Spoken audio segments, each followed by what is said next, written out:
روح کے نہلانے کی جگہ کا مسئلہ، یعنی جہاں پر میت کو نہلایا جاتا ہے تو کیا وہاں پر روح آتی ہے یا نہیں آتی ہے، یا صرف جمعرات کو آتی ہے؟ اس کی کیا شرعی دلیل ہے؟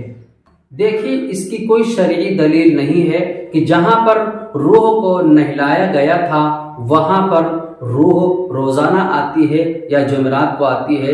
یہ ایک رسمی بات ہے، یہ ایک جہالت والی بات ہے، یہ بے اصل بات ہے۔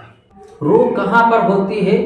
روح جو نیک ہوتی ہے وہ علیین میں ہوتی ہے۔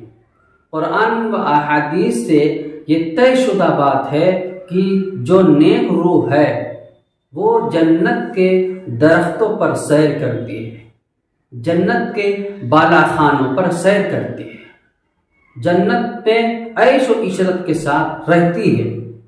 لیکن جو نیک روح نہیں ہوتی ہے، بد روح ہے، وہ سجین میں رہتی ہے، عذاب بھی ہوتا ہے، مصیبت بھی آتی ہے، پریشان بھی کیے جاتے ہیں۔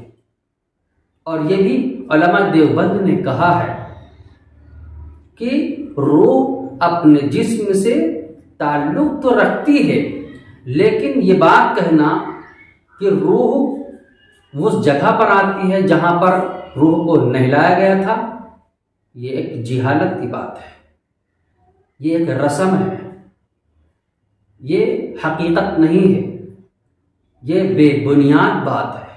تو جو نیک روح ہے وہ علیین میں، اور جو نیک روح نہیں ہے وہ سجین میں ہے، اور جہاں پر نہلایا جاتا ہے وہاں پر روح نہیں آتی۔